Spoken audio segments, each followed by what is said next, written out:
शांति। ओम शांति। ओम शांति।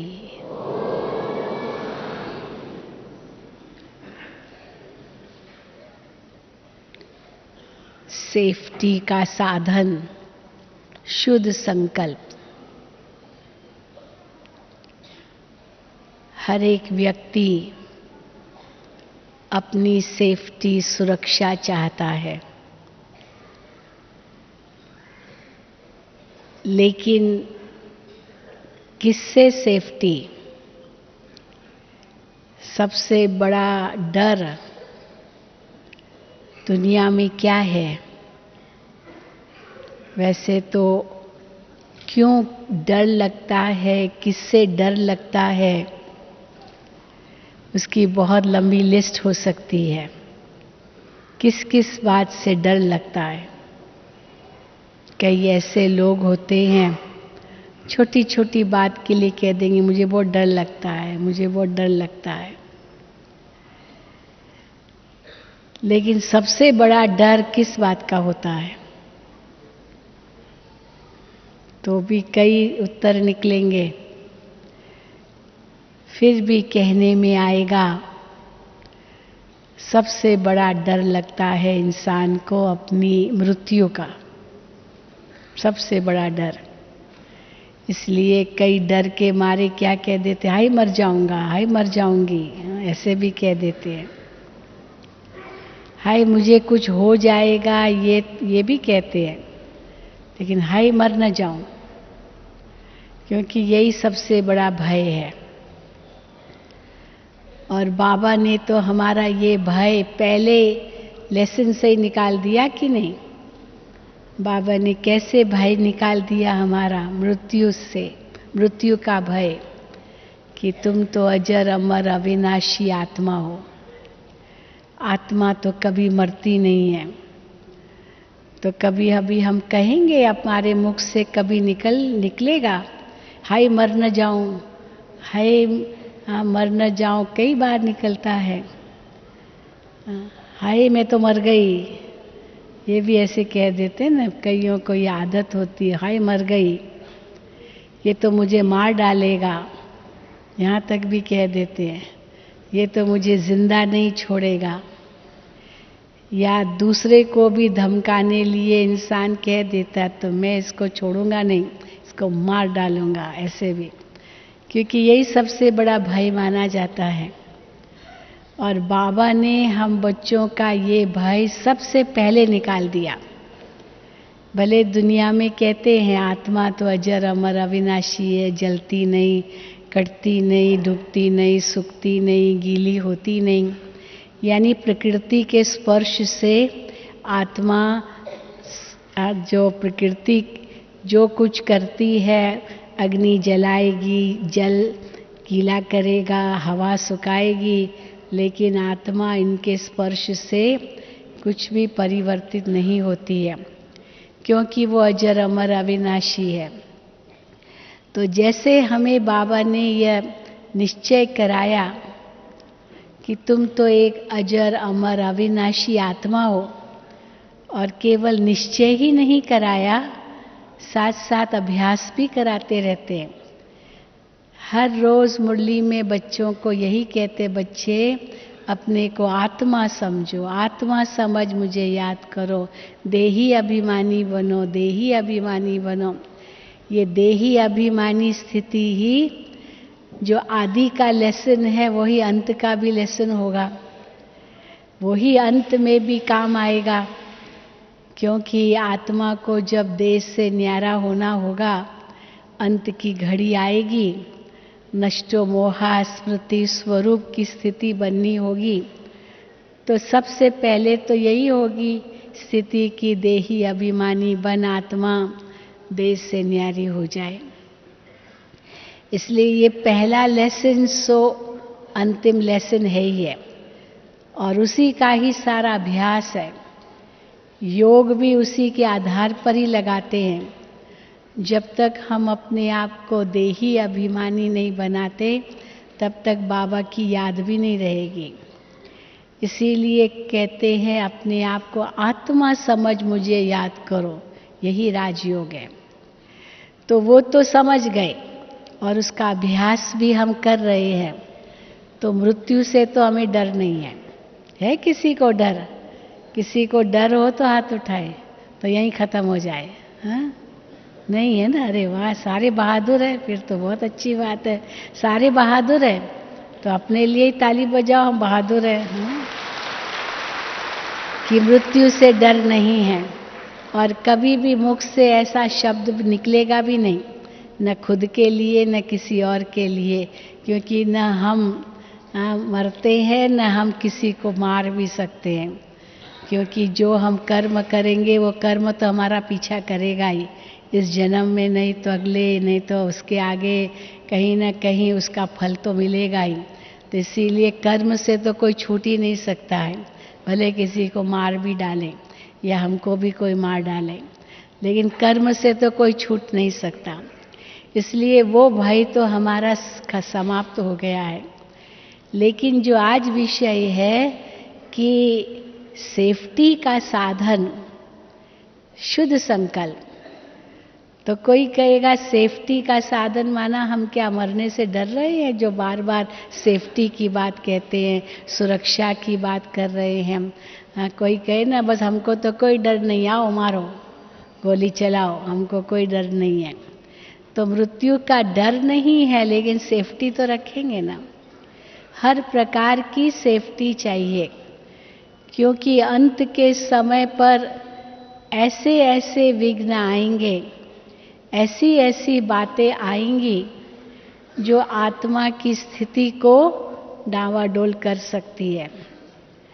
तो स्थिति हमारी डावाडोल न हो, उस ऐसी परिस्थितियों को हम झेल सकें, हम अपनी स्थिति ऊंची बनाकर रख सकें, उसके लिए वो सेफ्टी चाहिए।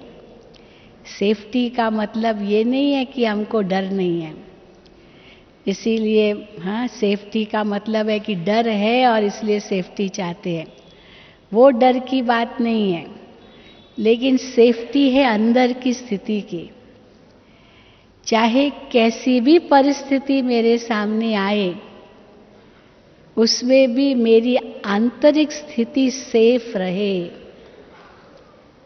और वो स्थिति सेफ तब रहेगी, सुरक्षित तब रहेगी, परिस्थिति में हमारी स्वस्थिति हिलेगी नहीं, हम अचल रह सकेंगे, अडोल रह सकेंगे। वो तब होगा जब हमारे अंदर शुद्ध संकल्प होंगे। तो मृत्यु तो बहुत बड़ी चीज है, लेकिन जो कितनी और बातें आती है जीवन में, उसमें हम सेफ रह सकें। मृत्यु से तो कोई बचने वाला नहीं है, उसमें तो सेफ रहने की बात ही नहीं है। इसीलिए हम कहते हैं ना, जब रक्षाबंधन की बारे में हम बताते हैं, रक्षा और बंधन, तो रक्षा किसकी हम कर सकते हैं? भाई भी बहन की क्या रक्षा करेगा? और जिस दिन मृत्यु आनी होती है, कौन किसकी रक्षा कर सकता है? जो यमदूत को वापस भेज दे, वो तो होगा नहीं। इसीलिए कहा जाता है as certain as death, as certain as death, यानी मृत्यु की तारीख भी निश्चित ही है। ड्रामा के अंदर वो भी निश्चित है कि एक दिन जन्म लिया है, एक दिन देह तो त्यागेंगे ही। इस शरीर में अमर तो होना ही नहीं है, न रहेंगे अमर। इसीलिए वो बात नहीं है। लेकिन जो जीवन में हमारे सामने बातें आती है, और दिन प्रतिदिन ये बातें बढ़ती जाएगी, वो जो बढ़ती जाएगी हमारे आगे परिस्थितियां, वो परिस्थितियों का हमारे ऊपर असर न हो, उसमें सेफ्टी। अब कौन सी परिस्थितियां अंत में आएंगी, और वो दिन प्रतिदिन बढ़ती जा रही है। अभी ये जो नोटों की बात हुई, उसमें क्या सेफ्टी रखेंगे? बस गवर्नमेंट का ऐलान हुआ, खत्म, सब बात खत्म। कहाँ तक छिपाएंगे, कहाँ तक सेफ रखेंगे, कहाँ तक ये कुछ भी करेंगे, वो तो परिस्थिति का सामना करना ही है। इसमें भी कई राज हैं, कई इसमें बातें हैं। ये भी अंत की निशानी है, जिसको बाबा कहते हैं किसकी रही धूल में, किसकी दबी धूल में, किसकी राजा खाए, किसकी चोर लूट जाए और किसकी आग जलाए, पर सफल ही उसकी होगी जो करे हरि के नाम। तो आत्मा उनसे न्यारी हो जाए। और उसके लिए तो आपका बहुत सुंदर क्लास अभी हुआ, करुणा भाई ने कराया, सादगी जीवन में हो। और जहाँ अगर सादगी है, कोई लोभ लालच नहीं है, हम सिंपल रहते हैं, सिंपल सब कुछ करते हैं, तो फिर डर की तो कोई बात ही नहीं है ना। हमें ज़्यादा चाहिए आवश्यकताओं के लिए तो फिर भी सब कुछ मिल जाता है, पर इच्छाएं वो तो दिन प्रतिदिन कोई कमी होनी नहीं है। इसीलिए अंग्रेजी में कहते हैं there is everything for one's need but not for one's greed. लोभ के लिए जगह नहीं है। अगर कोई लोभी बन करके जमा करता रहे, एक दिन वो कैसे छूट जाएगा पता भी नहीं चलेगा। तो अभी तो वो एक लहर वैराग्य की तो दुनिया में चालू हो ही गई है समझो। पर उस वैराग्य की बात नहीं जिसको शमशानी वैराग्य कहा जाए। हाँ, किसी की मृत्यु होती है तो कितना शमशानी वैराग्य आता है ना। एक तो दुख होता है, हाय हमको छोड़ के चला गया, लेकिन दूसरी ओर शमशानी वैराग्य भी आता है कि एक दिन हम भी ऐसे चले जाएंगे, हम भी कुछ नहीं ले जाएंगे। हाँ, ये महल मारियाँ, मकान, जमीन, जायदाद, ये सब यहीं रह जाएगी। तो शमशानी वैराग्य आता है जब अर्थी को ले जाते हैं शमशान घाट में, कि देखो बेचारा क्या ले गया, कुछ भी नहीं ले गया, तो हम भी ऐसे ही छोड़ के जाएंगे, ये शमशानी वैराग्य हुआ। लेकिन जब अंतिम संस्कार करके लौट के आते हैं, फिर क्या होता है? अब वो तो चला गया, वो तो वापस नहीं आएगा। हम भी एक दिन चले जाएंगे, वो भी सब भूल जाता है और वो बाकी सब बातें भूल जाती है। जाते समय शमशान में कहते बेचारा गया, क्या ले गया। जब वापस आते हैं तो क्या कहते, अरे ये तो क्या नहीं छोड़ के गया, तो हम भी तो अधिकारी हैं। हाँ, वो तो छोड़ के चला गया, लेकिन हम भी तो अधिकारी हैं। मैं भी इनका मामा हूँ, भतीजा हूँ, भांजा हूँ, फलाना हूँ, तो मैं भी कुछ अपना दाव रखूँगा, अपना हक रखूँगा। वो तो वापस आने वाला नहीं है। तो वो जो शमशानी वैराग्य कि हम भी एक दिन चले जाएंगे, कुछ नहीं साथ लाए या न ले जाएंगे, हाथ खाली जाएंगे, वो भूल जाता है। और वो वैराग्य वहीं शमशान घाट तक ही चलता है, उसके बाद कुछ भी नहीं, क्योंकि हम तो अभी तक जिंदा है ना। लेकिन जब बाबा हम बच्चों को कहते हैं जीते जी मरना है, जीते जी स्वाहा होना है, सब कुछ बाबा का समझना है, छोड़ना भी कुछ नहीं है, फंसना भी कहीं नहीं है, नया कुछ जोड़ना भी नहीं है, पर जो है उसको निभाना भी है, छोड़ना भी नहीं है, फंसना भी नहीं है, नया कुछ जोड़ना भी नहीं है, क्योंकि फिर कब चुकतू करेंगे, आखिर तो चुकतू करके ही जाना है। तो इसलिए नया तो कम से कम ना जोड़े जो फिर और चुकतू करने में टाइम लगे। लेकिन जो है उसको चुकतू करने लिए निभाना तो है। भाग कहाँ जाएंगे, छोड़ के कहाँ चले जाएंगे। हम सन्यासी तो है नहीं, बेहद के सन्यासी जरूर है, पर हद के तो नहीं है कि छोड़ के चले जाएंगे। ब्रह्मा बाबा ने भी कुछ भी जो कुछ था बाबा का उसने सफल किया। शिव बाबा का समझ करके तन मन धन को माताओं के आगे अर्पित कर दिया, सफल किया। बाबा की मुरली में आता है ना कि लौकिक, बाबा का लौकिक में बच्चा था, तो एक तो बेटा छोटा था, वो तो कुछ नहीं, वो तो बाबा के साथ ही था। बेटियां तो शादीशुदा थी, पर एक बेटा था जो बड़ा था, उनके भी बाल बच्चे थे, तो उसने थोड़ा विरोध किया कि ये तो हमारा हक है। तो बाबा ने कहा नहीं, ये चलो दादा का हक लगता है पोते पर, लेकिन बाप ने जो कमाया है उसका कोई डायरेक्ट हक नहीं लग सकता है बेटे पर। अभी भी देखो, उस दिन कानून सुनाया कि अगर माँ बाप के पास बेटा रहता है और बेटा हक नहीं लगा सकता, अगर माँ बाप का मकान है तो, माँ बाप के नाम पर मकान है तो बेटा हक नहीं लगा सकता है, वो माँ बाप का ही है। अगर उस बच्चे को वहाँ रहना है तो माँ बाप के साथ प्यार प्रेम से चलना पड़ेगा, नहीं तो हक नहीं लगा सकता है कि माँ बाप निकल जाए और बेटा रहेगा, नहीं, क्योंकि जिसका है वो ही है। हाँ, ऐसे आजकल तो क्या नहीं करते, माँ बाप को बूढ़े घर में छोड़ाएंगे और नाम और मकान तो माँ बाप के नाम पर ही है, और बेटे उसका मौज लेंगे। तो नहीं, माँ बाप अगर चाहे तो बच्चे को रख सकते हैं, अगर माँ बाप से प्यार से रहे बेटा तो देखिए दिन प्रतिदिन ये कानून भी कितने बदलते जा रहे हैं। ये सब कानून जो कुछ बनते जा रहे हैं, ये सब वैराग्य दिलाने लिए कानून है, और बाबा ने तो हमको पहले से ही दिला दिए सारे का वैराग्य। इसीलिए समय हमारा परिवर्तन करे, उसकी बजाय हम बाबा हमारा परिवर्तन कर रहे हैं। तो बाबा हमारा टीचर है या समय हमारा टीचर बन जाए? तो समय को तो टीचर नहीं बनाना है ना। समय को टीचर बनाएंगे तो क्या होगा, फिर थोड़ी प्राप्ति होगी, क्योंकि समय तो अपना अधिकार ले लेगा, क्योंकि वो मालिक बन गया। जबरदस्ती का सौदा हो जाएगा, स्वेच्छा से तो नहीं होगा। इसीलिए सेफ्टी हमारी किस में है, हमारी सुरक्षा किस में है? जो बाबा कहते हैं न्यारा भी बनो प्यारा भी बनो, इसमें हमारी सेफ्टी है। और न्यारा और प्यारा ये बनने के लिए शुद्ध संकल्प बहुत जरूरी है, क्योंकि जब फंसे हुए होते हैं ना, तो कितने अशुद्ध संकल्प भी आ सकते हैं।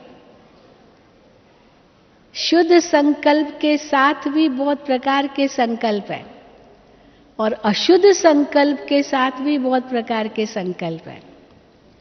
शुद्ध संकल्पों में सकारात्मक संकल्प भी आएंगे, शुभ संकल्प भी आएंगे, समर्थ संकल्प भी आएंगे।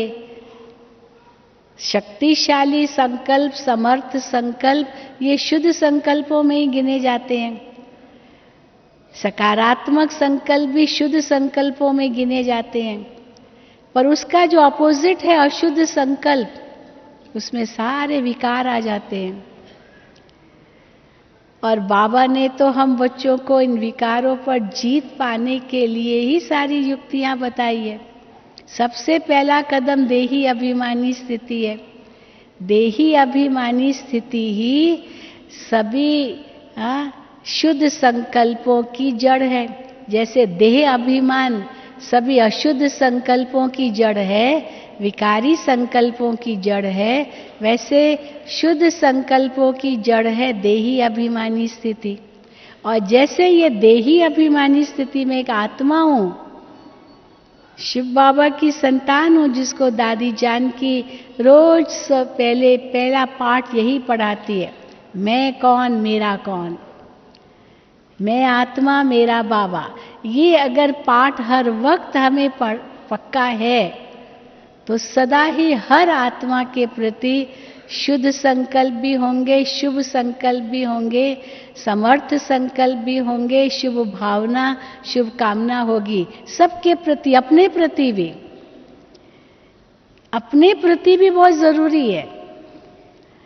क्यों अपने प्रति भी बहुत जरूरी है? क्योंकि हम अगर अपने प्रति रखते हैं तो औरों के प्रति भी रखना सहज हो जाता है।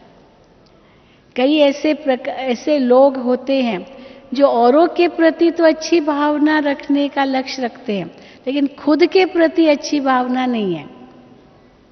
दूसरों को तो क्षमा कर लेते, लेकिन खुद को क्षमा नहीं कर सकते। मैंने ऐसे क्यों किया, मैंने ऐसे क्यों किया, मुझे ऐसे नहीं करना चाहिए था, मैं तो कितना नालायक हूँ, मैं ऐसे हूँ, मैं ऐसे हूँ, मैं ऐसे हूँ। अपने आप को क्षमा नहीं कर सकते। लेकिन बाबा कहते हैं दूसरों को क्षमा चलो सहज है फिर भी करना, जो बाबा कहते हैं बदला मत लो, बदल के दिखाओ, पर खुद को भी तो क्षमा करना होता है ना। खुद को क्षमा करेंगे तब ही तो हमारे अंदर जो शुद्ध संकल्प है उनका निर्माण होता रहेगा। औरों के प्रति भी शुद्ध तब आएंगे जब पहले अपने प्रति भी शुद्ध और शुभ संकल्प हो। इसीलिए बाबा कहते हैं शुद्ध संकल्प ये एक बीज है हर प्रकार की सेफ्टी के लिए। चाहे अपने तन की सेफ्टी के लिए भी देखो, आज इतने सारे जो रोग आज संसार में बढ़ते जा रहे हैं, उसका मुख्य कारण क्या है? तनाव।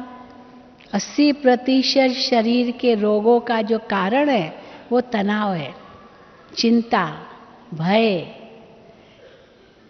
तनाव, चिंता, भय, ये 3 ऐसे मनोरोग हैं जो मनुष्य के अंदर को तो शरीर को भी खोखला कर देते हैं, चाहे आत्मा को तो कर ही देते हैं, पर शरीर को भी खोखला कर देते हैं। और फिर उससे सारे विकार की उत्पत्ति होती है। क्रोध भी उसी से आता है, ईर्ष्या भी उसी से आती है, नफरत भी उसी से आती है, वैर, दुश्मनी, ये सब उसी से पनपते हैं। तो केवल मन ही दूषित नहीं होता, लेकिन उसके बाद फिर तन कितना दूषित हो जाता है, कितने रोग आते हैं। तो अगर रोगों से भी बचना है, क्योंकि वैसे दुनिया में तो यही कहते हैं पहला सुख निरोगी काया, तो पहला सुख अगर निरोगी काया है तो निरोगी काया के लिए भी मन को तो शांति चाहिए। और मन को शांति तब मिलेगी जब देही अभिमानी स्थिति होगी, शुद्ध संकल्प मन में होंगे। क्योंकि शांति और सुख का आधार तो पवित्रता है। बिना पवित्रता के न शांति मिलेगी न सुख मिलेगा। पवित्रता ही सुख शांति की जननी है। तो तन के सुख के लिए भी मन की पवित्रता चाहिए, केवल तन की पवित्रता नहीं।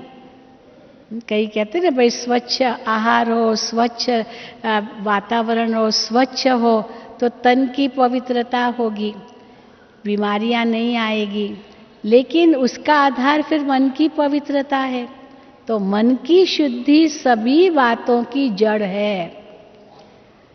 अब ये जैसे हमने ये समझा कि मन की शुद्धि हर बात की जड़ है, जो भी विघ्न भी अगर आते हैं उसका कारण ये है कि मेरा मन शुद्ध नहीं है।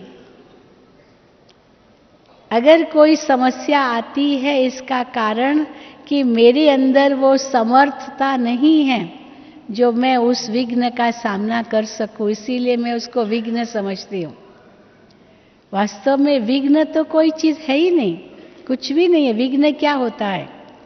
पहले तो वो मन में लगता है कि ये विघ्न है। अगर सचमुच विघ्न होता तो सबके लिए लगे, लेकिन किसी को लगता नहीं ये कोई बड़ी बात नहीं है, और किसी को लगेगा नहीं नहीं नहीं तो बहुत बड़ी बात है। तो है तो सारी मन की स्थिति ही। कोई किसी को थोड़ा सा पेट का दर्द होगा तो कितना चिल्लाना शुरू कर देते हैं, और किसी को कितना दर्द होता है तो भी चेहरे पर तो मुस्कुराहट ही है। हमारी दादी जानकी को आप देखिए, हम तो कई बार देख के वंडर खाते हैं। दादी को इतना कई बार शारीरिक कष्ट होता है बहुत, लेकिन फिर भी दादी का चेहरा देखो, जब भी सामने जाएंगे दादी मुस्कुरा देगी, भले शरीर का कष्ट कितना भी है। और कई ऐसे लोग हैं थोड़ा सा ही होगा तो ऐसा मुंह मुरझा जाएगा जैसे कि पता नहीं कितने दिनों से खाना ही नहीं खाया। ऐसा होता है। क्यों? क्योंकि संकल्पों का जो भोजन मन को हम दे रहे हैं वो कैसा है। तो इतना ऊंचा ज्ञान बाबा ने हमें दिया है, चाहे आत्मा का ज्ञान, चाहे परमात्मा का ज्ञान, चाहे कर्मों का ज्ञान, चाहे ड्रामा का ज्ञान। इतनी गहराई है ये चारों बातों के ज्ञान में। और फिर उसका योग, क्योंकि ज्ञान और योग का आपस में संबंध क्या है? ज्ञान तो विस्तार है, पर योग क्या है? जैसे ज्ञान भले बीज भी बाबा कहते हैं, पर वो बीज की जो अंदर की शक्ति है, वो शक्ति अनुभव तब होगी जब उस बीज को सींचेंगे। तो ज्ञान है बीज, और फिर योग है उस बीज को सींचना, उस निश्चय के आधार से वो स्वरूप बनना, उसी से ही तो शक्ति का अनुभव होगा। भोजन खाना जैसे ज्ञान है, ज्ञान को हम सेवन करते हैं, हम स्मरण करते हैं, हम सुनते हैं, उसका चिंतन करते हैं, परंतु वो जब योग का रूप बन जाता है, वो स्वरूप बनते हैं, तब कहेंगे कि शक्ति का अनुभव हुआ।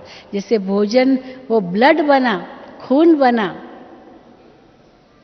उसको कहेंगे कि हाँ शक्ति मिली भोजन से। तो इसीलिए बाबा कहते हैं वो स्वरूप कैसे बने ज्ञान का। मुझे याद है कई साल पहले ये पॉइंट बहुत भाषणों में हम सुनाते थे कि आत्मा के ज्ञान से लाइट क्या मिली, माइट क्या मिली, प्रकाश क्या मिला, शक्ति क्या मिली। तो प्रकाश तो बहुत है, ज्ञान, आत्मा का ज्ञान का कितना विस्तार है। आत्मा एक बिंदु है, आत्मा के अंदर 84 जन्मों का पाठ ढूंढा हुआ है, आत्मा दिखाई नहीं देती है, आत्मा का असली धाम परम धाम है, आत्मा ज्ञान स्वरूप शांति, सब बताते हैं। ये उसकी लाइट है, ये प्रकाश है, आत्मा के बारे में ज्ञान। लेकिन उसकी माइट क्या है, उसे शक्ति क्या मिलती है? तो जो शक्ति है, माना उसके द्वारा जो शुद्ध संकल्प मन में उत्पन्न होते हैं, वो शुद्ध संकल्प ही शक्ति का रूप बन जाते हैं। क्योंकि जैसे मैंने समझा कि मैं आत्मा हूं, ये ज्ञान मिला, तो केवल मैं ही तो नहीं आत्मा हूं ना, ये भी तो आत्मा है।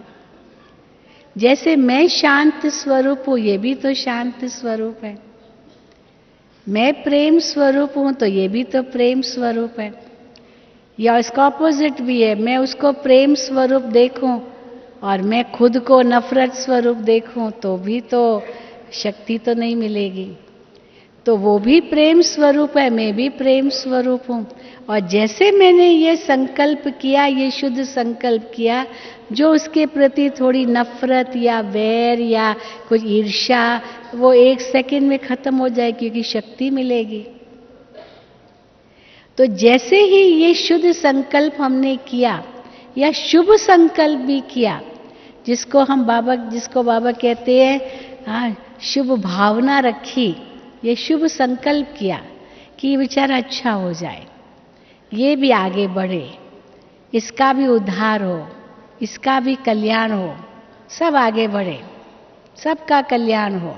बस ये जैसे ही शुभ संकल्प किया, जो अंदर में जो वैर, दुश्मनी या कोई भी बुरी भावना है, वो 1 सेकंड में समाप्त हो जाती है। और उससे सेफ्टी क्या मिलेगी?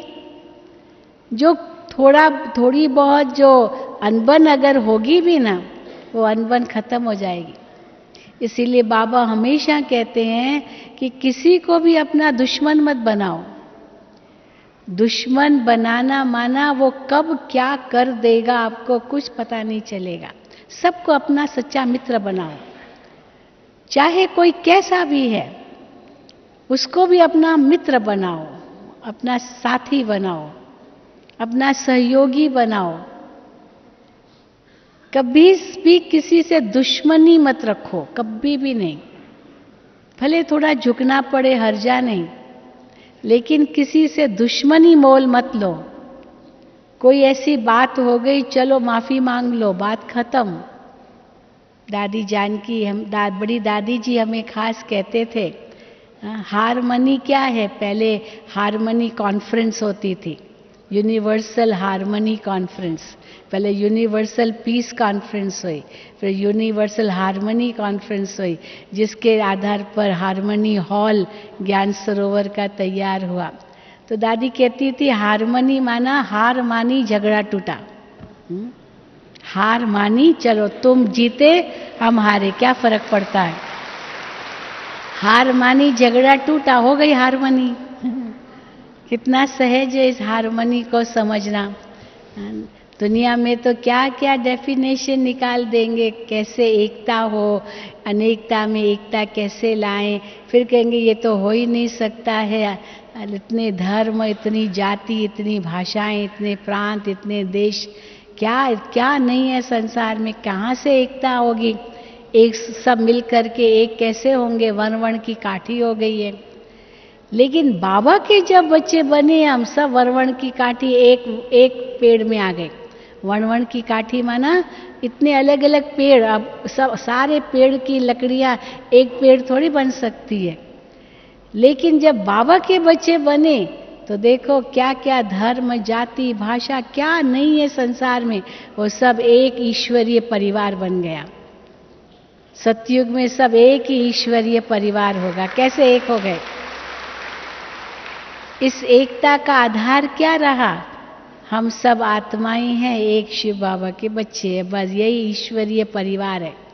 यहाँ कोई मामा, चाचा, काका, भांजा, भतीजा, ये सास, ससुर, ननंद, देवर, जेठानी, जेठ, ये कुछ भी नहीं है।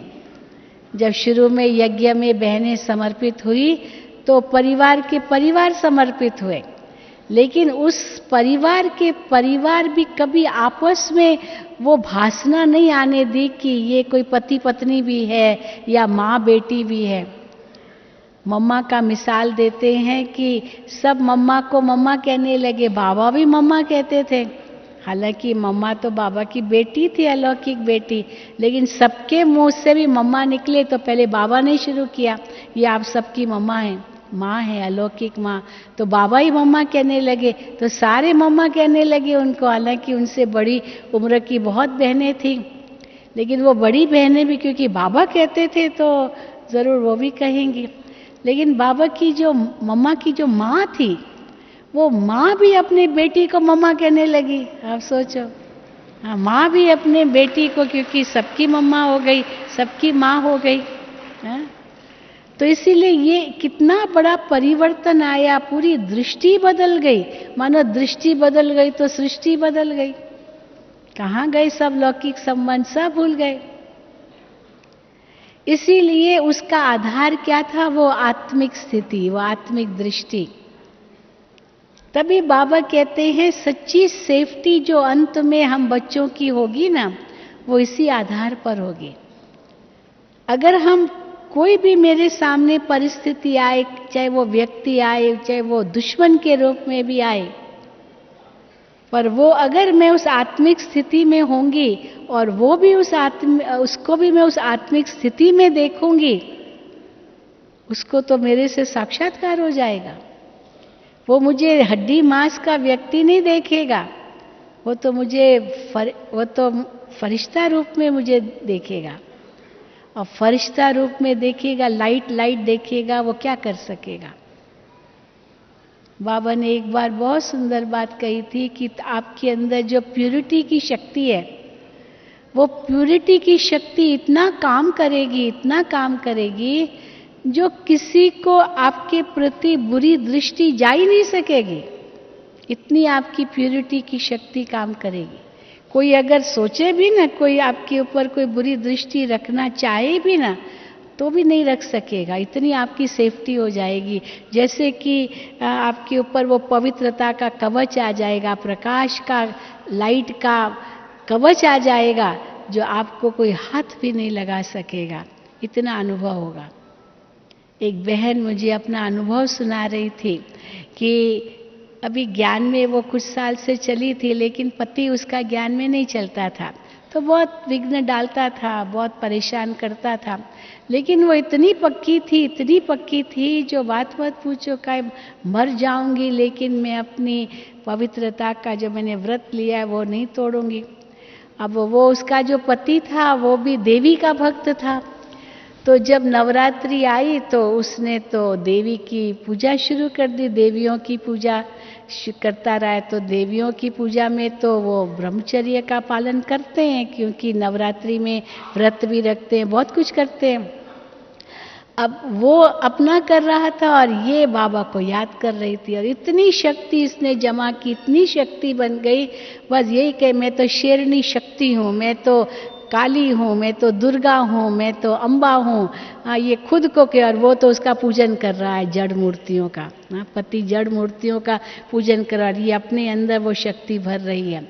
तो वो 9 दिन तो चलो, 8-9 दिन जो होते हैं वो तो बिल्कुल इसको परेशान नहीं किया, लेकिन जब वो पूरा हुआ फिर वैसे का वैसा ही होगा, और क्या, भगत तो वैसे ही होते हैं।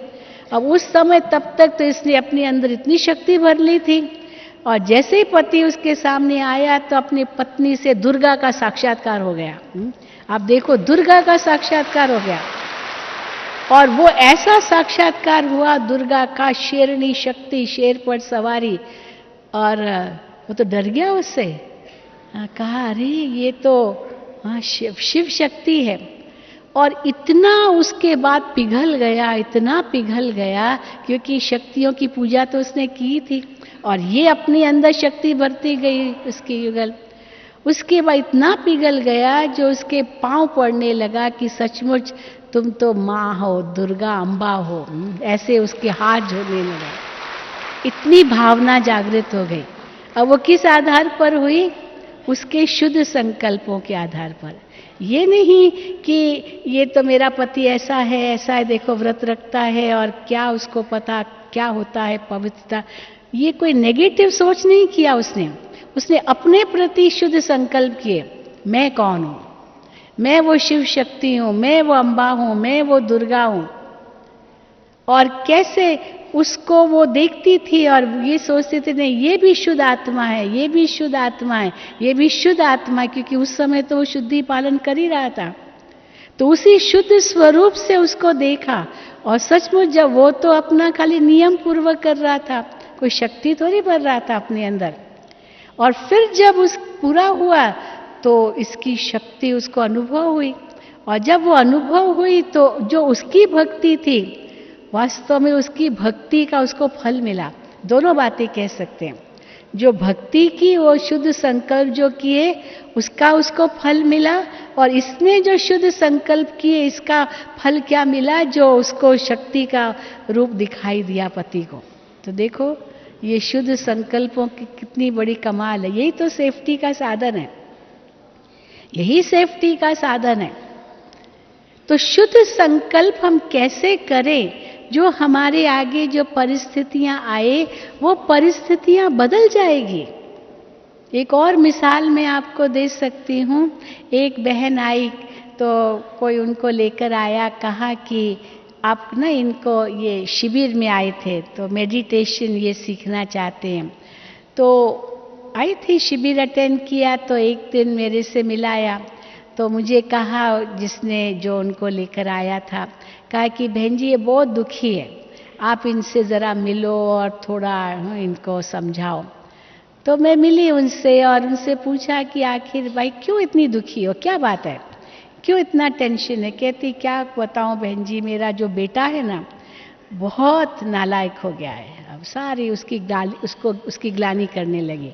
तो मैंने कहा आखिर हुआ क्या है, बात क्या है?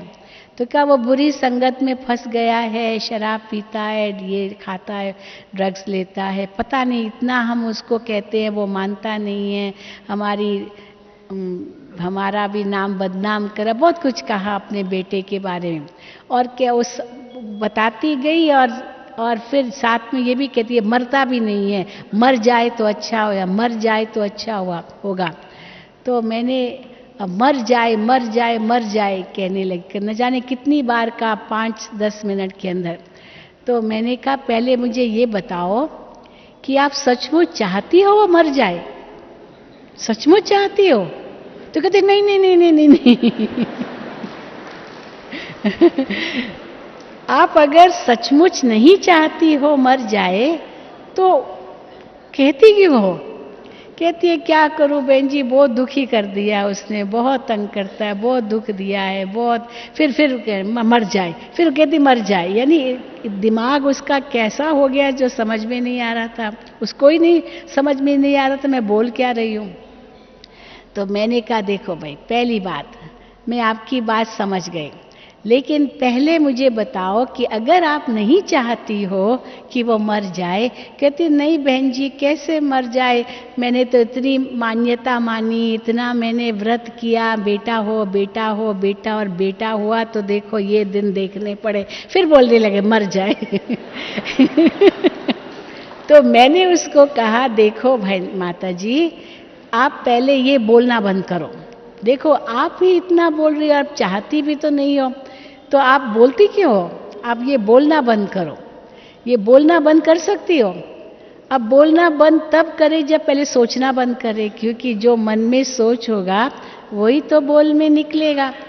तो बोलना बंद करने के लिए पहले सोचना बंद करना होगा।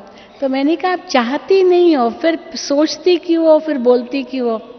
पहले आप अपने आप को बदलो और क्या करो, ये बोलना बंद करो। और जब भी मन में आए ना मर जाए, उस समय आप सोच को बदली कर दो। और क्या सोचो, ये आत्मा है, ये आत्मा है, ये आत्मा है। ऐसे सोच सकते हो, ये आत्मा है। मर जाए की बदले आत्मा, आत्मा तो मरती नहीं है। कौन मर जाए? शरीर तो है ही विनाशी, आत्मा तो मरती नहीं है। तो मर जाए ये किसके लिए कह रहे हो? तो समझ गई थोड़ा बहुत। फिर हमने कहा देखो आप उसको आत्मा समझेंगे ना तो आपको बहुत फायदा होगा। अच्छा दूसरी बात क्या करो, जब आपके सामने आप बेटा आपका आए, एक तो क्रोध के वश थी इसलिए मर जाओ कहती थी, दूसरा मोह के वश हो। तो मोह के वश होने के कारण समझते मेरा बेटा है, और मेरा बेटा है तो मैं जो कहूं वो उसको करना चाहिए।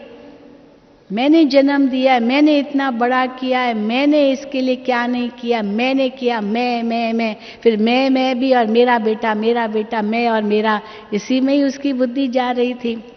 और बाबा कहते हैं मैं और मेरा दोनों ही पाप की जड़ है, पाप के दरवाजे हैं। तो फिर पहले तो ये बोलना बंद करो मर जाए। दूसरा, आप ये जो सोच रहे ना मेरा बेटा है, ये मेरा बेटा कहना बंद करो। मेरा बेटा होकर तुम ये कर रहे हो, मेरा बेटा होकर के तुम ये कर रहे हो, तो ये मेरा बेटा नहीं है, ये भगवान का बेटा है। आपने कहा ना कि भगवान के आगे मैंने इतनी मान्यताएं रखी, मुझे बेटा हो, और भगवान ने मेरी मान्यता मानी और कैसे बेटा दिया, तो भगवान ने दिया है ना, तो आप इसको भगवान का समझो। तो जब भी आपके सामने आए पहले इसको अब आत्मा समझो, अपनी बुद्धि को बदली करो, ये आत्मा है। फिर दूसरा संकल्प ये करो कि ये शिव बाबा का बच्चा, ये भगवान का बच्चा है, ये भगवान का बच्चा है, भगवान का बच्चा है। हाँ मेरा बच्चा कहने से मोह आएगा, अब दूसरे किसी के बच्चे के लिए कहेंगे मर जाए, पर मेरा है ना, अधिकार रखते हैं तो समझते हैं कि हाँ मैं जो इसके लिए सोचूं मैं राइट हूं। तो इसीलिए मेरा बच्चा भी नहीं कहो, ये भगवान का बच्चा है, ये ऐसे कह सकती हो? तो फिर कह पर है ना मेरा बेटा, फिर है ना मेरा बेटा। हमने कहा नहीं आपका बेटा नहीं है, ये भगवान का बेटा है, भगवान का बच्चा है। बस ये अपना संकल्प बदली करो। फिर कहती बहन जी और क्या करना है? हाँ पता नहीं कितना कहेगी, सोचा। फिर तीसरी बात मैंने कही कि जब भी आपके सामने आए आप इसकी जो अच्छी बात है ना वो सोचो, इसके अंदर कोई अच्छाई भी है, कोई अच्छा गुण भी है, या सारे बुरे ही बातें हैं? तो कहती है अभी सोचने लग गई पता नहीं अच्छाई क्या है उसके अंदर। तो मैंने कहा वो शराब पीता है, ये शराब तो पीता था, सिगरेट विगरेट सब पीता था, लेकिन वो ईमानदार बहुत है, जो है ना वो सच बताता, ईमानदार बहुत है, सच्चाई का गुण उसमें है।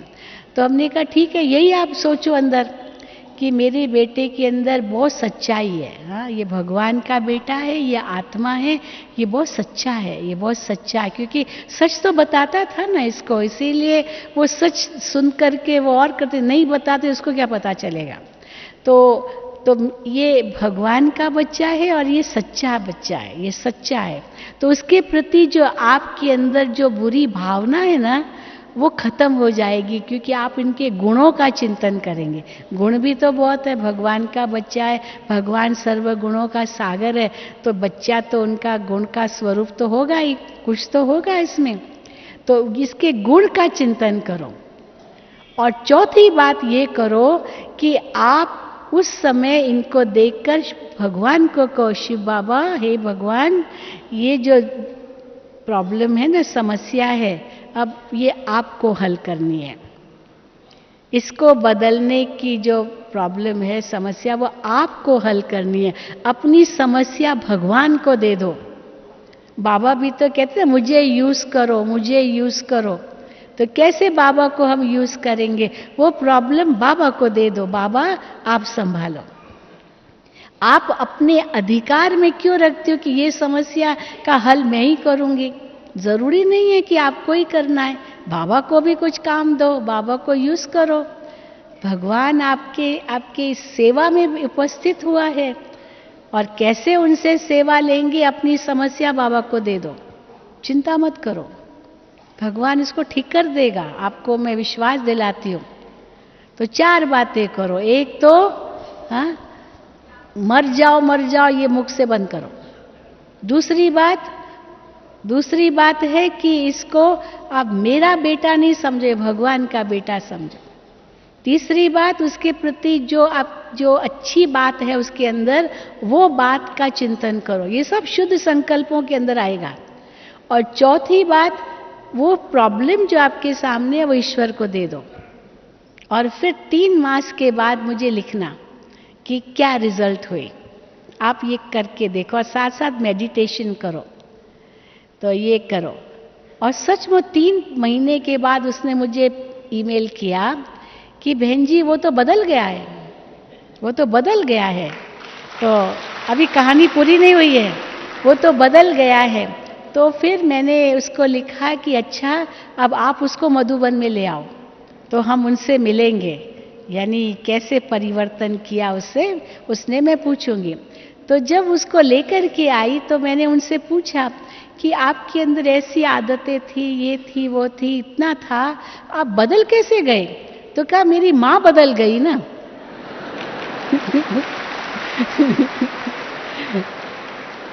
समझ गए? मैं क्यों बदला? क्योंकि मेरी माँ बदल गई। अब बताओ, सचमुच बदलना किसको चाहिए था? पहले माँ को बदलना चाहिए था। और माँ सोच रही थी कि मैं बच्चे को बदल के रखूंगी, ये ऐसे गुस्सा करके, ऐसे डांट करके, ऐसे कुछ कह करके। और वो कहता था, मेरी माँ ऐसे कहती, मैं और करके दिखाऊंगा। अब कौन रोक सकता है? कोई छोटा बच्चा थोड़ी था। छोटे बच्चे को तो आप रोक सकते हो, 18 साल के से बड़ा हो गया तो आप कैसे रोकेंगे उनको? पर फिर भी सच्चा था, बताता तो था ही। तो कहने का भाव है कि कैसे शुद्ध संकल्प जो हमारे मन में अगर उत्पन्न होंगे, बड़ी से बड़ी समस्याओं का भी हल मिल जाएगा। क्योंकि मेरे शुद्ध संकल्प वो वाइब्रेशंस बनेंगे, वो वाइब्रेशंस उस आत्मा तक भी पहुंचेंगे। क्योंकि ये वाइब्रेशंस है, ये नेगेटिव वाइब्रेशंस अगर हम किसको देंगे तो उसके भी नेगेटिव वाइब्रेशंस मिलेंगे। और नेगेटिव माइनस और माइनस कोई प्लस थोड़ी बनेगा, वो और डबल माइनस हो जाएगा। अगर प्लस करना है तो प्लस को जोड़ना पड़ेगा, माइनस से प्लस नहीं बनेगा। इसीलिए हम अपने संकल्पों को बदलें, हम दूसरों के संकल्पों को नहीं बदल सकते हैं। आज भी बाबा ने मुरली में कहा कि भाई हर एक को तो अपना कर्म करना पड़ेगा। कोई कहेगा मैं ड्रामा में होगा तो मैं ये कर दूंगा, ड्रामा में होगा। ड्रामा को इस बात में नहीं लेना है। ड्रामा तो है ही कल्याणकारी, कल्याण उसमें हर कदम पर है, पर उसमें मैं अपना कल्याण कैसे करूं वो हर एक को अपना सोचना है। अकल्याणकारी तो कुछ है ही नहीं, और उसके लिए पुरुषार्थ तो हमको ही करना है, दूसरा तो नहीं करेगा। तो पहली बात है कि हर बात में शुद्ध संकल्प हम कैसे लाएं, जो बड़ी से बड़ी समस्याओं को भी हम खत्म कर सकते हैं शुद्ध संकल्पों से। मान लीजिए कोई ऐसी परिस्थिति आई जिसमें आप कुछ नहीं कर सकते, कई ऐसी परिस्थितियां आती है। अब कोई बहुत नजदीकी संबंधी, बहुत निकट, बहुत प्यारा, बहुत दिल के करीब, अब वो संसार से चला जाता है। तो कितना दुख होता है, कितना दुख होता है। परिस्थिति आई है, अब उस परिस्थिति में हम क्या शुद्ध संकल्प करेंगे? अगर ये होता, ये मुझे क्यों छोड़ के चला गया, क्या मेरा कर्म था, क्या मैंने पाप किया, अब इतना सारा नेगेटिव हम सोच लेते, सोच करके खुद को ही दुखी कर देते हैं। लेकिन उसमें भी शुद्ध संकल्प, कोई भी मेरे सामने परिस्थिति है उसमें भी शुद्ध संकल्प कि इस आत्मा का इतना ही पार्ट था मेरे साथ, बस इतना ही पार्ट था। आत्मा, इसलिए आत्मा को देख रहे हैं, इस आत्मा का इतना ही पार्ट मेरे साथ था। फिर उसके बाद ये आत्मा जहां भी जाएगी सुखी रहे, क्योंकि वापस तो आएगी नहीं, सुखी रहे। ये आत्मा सबका भला करे, हाँ, तो भला करे, सुखी रहे, हाँ, आगे बढ़े।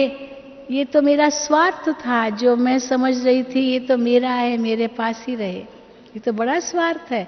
सचमुच हम देखते हैं ये स्वार्थ है। मान लो कोई शरीर छोड़ता है ना, तो क्यों रोना आता है?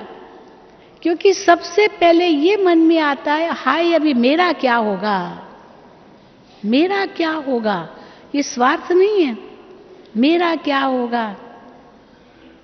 कितना बड़ा स्वार्थ है ये सब कर्मों के हिसाब किताब है। और जब हिसाब किताब पूरा होता है तो कौन किसका है? इसीलिए बाबा कहते हैं साक्षी दृष्टा होकर के इस ड्रामा को देखो। अभी तो दुख की सीन और बहुत आने वाली है। कुछ भी मेरा नहीं है। जब ये मन में आए तब समझो कि मेरे मन में शुद्ध संकल्प चल रहे हैं, जिसको बाबा कहते छोड़ो तो छूटो, एक सेकंड में न्यारे हो जाओ। वो कैसे होगा?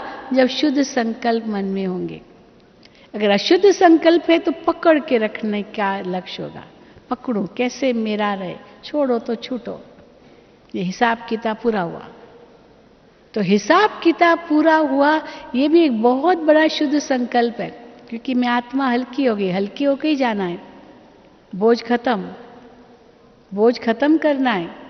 63 जन्मों का बोझ है हमारे सिर पर। कितनी आत्माओं के साथ हिसाब किताब 63 जन्मों से बनाया है, क्या नहीं लेन देन किया है। पर इस एक जन्म में हमको सब समाप्त करना है। और कैसे समाप्त करेंगे? बाबा कहते हैं पहले तो योग की शक्ति से, और योग की शक्ति में भी शुद्ध संकल्प लाने हैं। कोई मन को निसंकल्प या एकदम से ब्लैंक तो बनाने की बात ही नहीं है। श्रेष्ठ समर्थ संकल्प हम लाते हैं, स्वमान के लाते हैं, शिव बाबा के गुणों के लाते हैं। साक्षी दृष्टा इस ड्रामा को देख रहे, ये सब शुद्ध संकल्पों में आएगा। सारा जो बाबा ने ज्ञान दिया है ये सारे ही शुद्ध संकल्पों का ही स्वरूप है। और जैसे ये ज्ञान हमारे मन बुद्धि में होगा, ऑटोमेटिकली हम कितने विघ्नों से पार हो जाएंगे। क्योंकि अंत के समय ये सब बातें आएगी, इविल सोल्स भी आएगी, भटकती आत्माएं तो बहुत होगी। और हो सकता है हमारे साथ भी उनका हिसाब किताब हो, नहीं तो हमको तो परेशान नहीं करेगी, पर अगर हिसाब किताब होगा तो आएगी सामने। पर कैसे हम उनसे मुक्त हो जाएं? उनको भी शुभ भावना दे करके न्यारा प्यारा न्यारा कर दो। जाओ शिव बाबा के पास, मुक्ति धाम, क्योंकि सबको जाना है एक दिन। अपने संस्कार भी सामने आएंगे।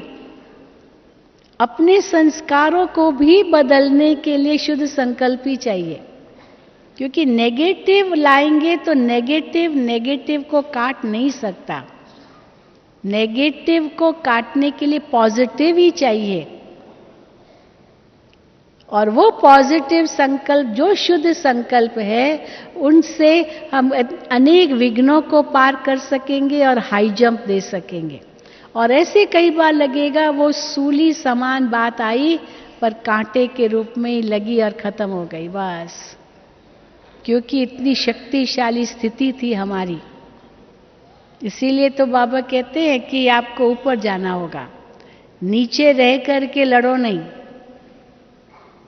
या तो ऊंचे जाओ या तो समा जाओ। जिसको बाबा दो मिसाल बाबा देते हैं, एक है कछुए का और दूसरा है पंछी का।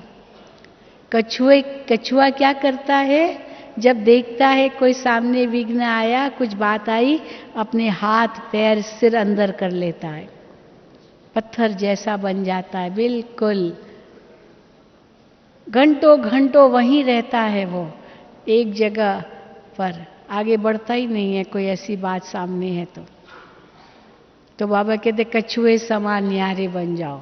एक है कछुए समान, अपने आप को अंतर्मुखी बना दो। मैं शुद्ध आत्मा, मैं शांत स्वरूप आत्मा, मैं शक्ति स्वरूप आत्मा, बस ये भाव, मैं किसकी संतान।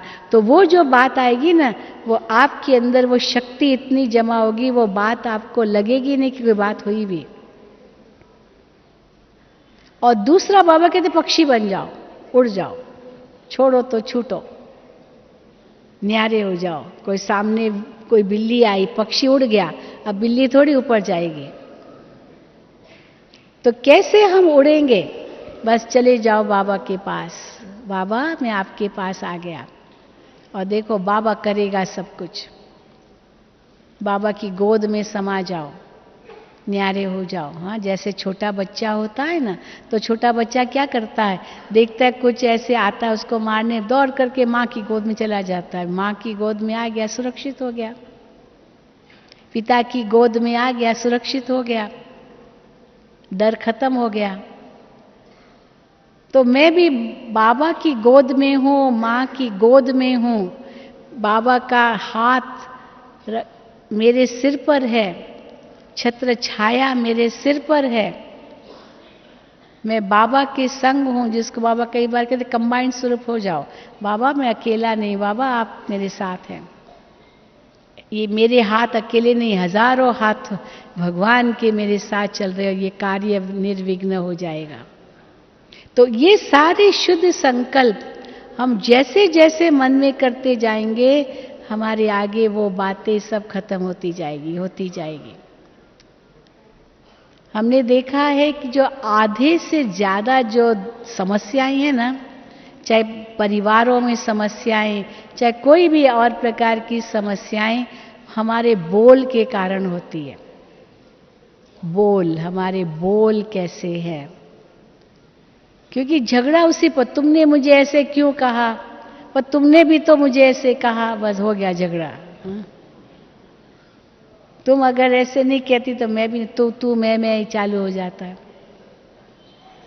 इसीलिए अंतर्मुखी सदा सुखी, कोई ऐसा हम शब्द न बोले मुख से जो कुछ उनसे संघर्ष चालू हो जाए, क्योंकि पता तो है वो कैसा, ठीक है मेरी शुभ भावना है उसके प्रति, और फिर साक्षी दृष्टाओं के देखो, जो होगा कल्याणकारी ही होगा।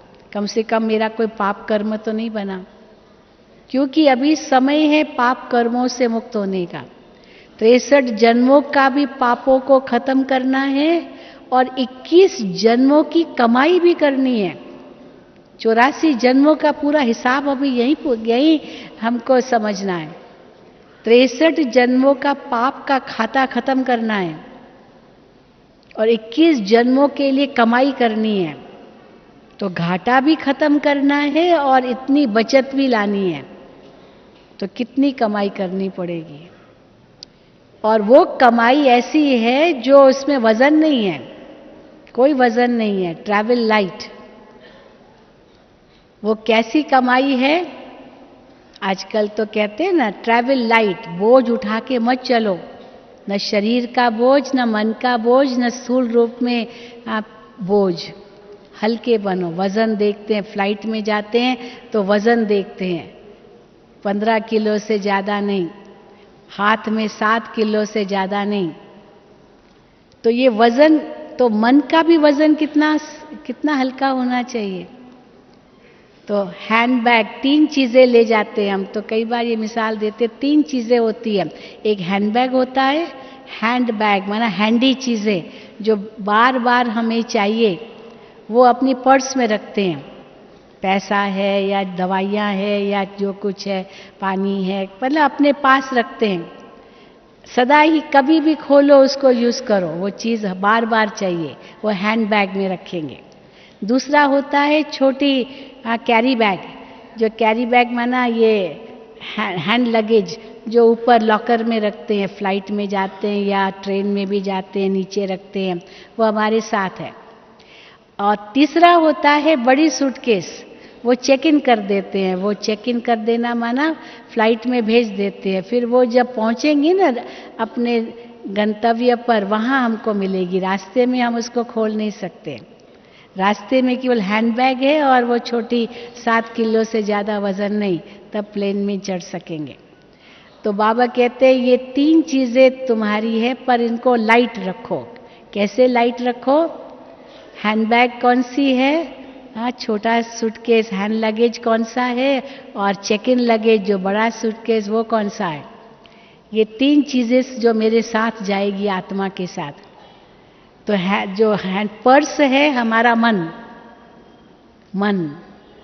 में जो आवश्यक बातें है वही रखनी है। कौन सी? जो ज्ञान बाबा ने हमें दिया है, वो ज्ञान हर वक्त काम आए। जब भी कोई बात आए उस समय कौन सा ज्ञान यूज करना है, कौन सी पॉइंट यूज करनी है। तीनों कालों को बुद्धि में रख करके अभी क्या मुझे करना है, ये पॉइंट बुद्धि में आ जाए। ये ज्ञान की पॉइंट अपने साथ सदा मन में दोहराते रहो। ऐसे न हो कि जो नहीं करना चाहिए वो कर लिया बिना सोचे समझे। इसीलिए कहा जाता है सोच समझ कर कर्म करो। तो मन के अंदर हर वक्त ये श्रेष्ठ मनन चिंतन चलता रहे कि हर परिस्थिति में मैं क्या करूं बाबा के ज्ञान के आधार पर। फिर छोटी सूटकेस जो लॉकर में रखते हैं, जो कभी कभी यूज करेंगे यात्रा के दौरान, वो है बुद्धि। तो बुद्धि माना हर वक्त उस बुद्धि में गुण और शक्तियां भरी हुई हो। इस समय ऐसे समय पर कौन सा गुण मैं अपनाऊं, कौन सी शक्ति को मैं यूज करूं, वो पता चले। वो उसी का मनन चिंतन वो मन के द्वारा होगा। बुद्धि के अंदर गुण और शक्ति का अनुभव करेंगे।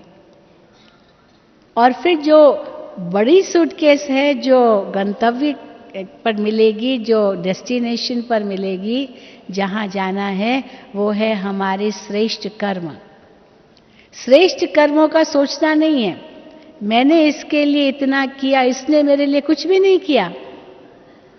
ये क्यों सोचते हैं हम? मैंने इतना किया, हो सकता है जो मैंने किया वो पिछला चुकतू किया, इसने नहीं किया माना कुछ और आगे होगा ही नहीं जो ये मुझे देवे।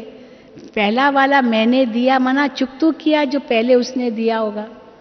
इसलिए ये सोच से भी बाहर हो हम कि मैंने इतना किया, इसने कुछ भी नहीं किया। अपने बच्चों के लिए भी कई माता पिता इसलिए दुखी होते हैं, मैंने बच्चों के लिए इतना किया, मेरे बच्चों ने कुछ नहीं किया। अब वो बच्चा जो आपके पास आया वो कोई कर्मों का हिसाब किताब था। अब हिसाब किताब था तो पूरा हुआ। उसने कुछ नहीं किया मेरे लिए, मैंने इतना किया। ये अभिमान या ये जो सोच ये भी ना आए। इसीलिए जो मैं करूंगी मैं ही पाऊंगी। इसलिए अब भी हमको फल नहीं चाहिए, वो फल बाबा हमको देने वाले हैं जरूर। इच्छा मात्रम अविद्या, बस अच्छा कर्म करते जाओ, नेकी कर दरिया में डाल, जिसको बाबा कहते हैं। अभी ये स्थिति है, क्योंकि जो नेकी कर रहे हैं पता नहीं हिसाब किताब ये चुकतू हो रहा है या नया बन रहा है, पर इसलिए हम तो करते जाएं, क्योंकि पुण्य का खाता हमें जमा करना है, पिछला खत्म करना है, आगे का बढ़ना है। कर्जा लेकर के नहीं जाना है। और कमाई कैसे होगी? श्रेष्ठ संकल्पों से ही कमाई होगी, शुद्ध संकल्पों से ही कमाई होगी। मन में भी, बुद्धि में भी, संस्कार में भी। वो भी वही आत्मा के साथ जाएगी, बाकी कुछ नहीं जाएगा। और ये लोगों को पता नहीं, भले कहते कुछ नहीं जाएगा, लेकिन पुण्य का खाता हम कितना साथ में ले जाएंगे ये दुनिया वाले थोड़ी जानते हैं। लेकिन हम जानते हैं कैसे पुण्य का खाता साथ में ले जाना होता है। और कैसे ले जाएंगे? अपने मन वचन कर्म को श्रेष्ठ करके, अपने तन मन धन को सफल करके, और जो भी बातें आती है वो श्रेष्ठ संकल्प करके, शुद्ध संकल्प करके उसको खत्म करते जाओ। वो मिटती जाएगी, मिटती जाएगी। इसी के आधार से हम आत्माएं शुद्ध बनेगी, पावन बनेगी, हल्की बनेगी। सब हिसाब किताब चुकतू करके हल्की हो करके घर जाएंगे। ओम शांति, ओम शांति, ओम शांति।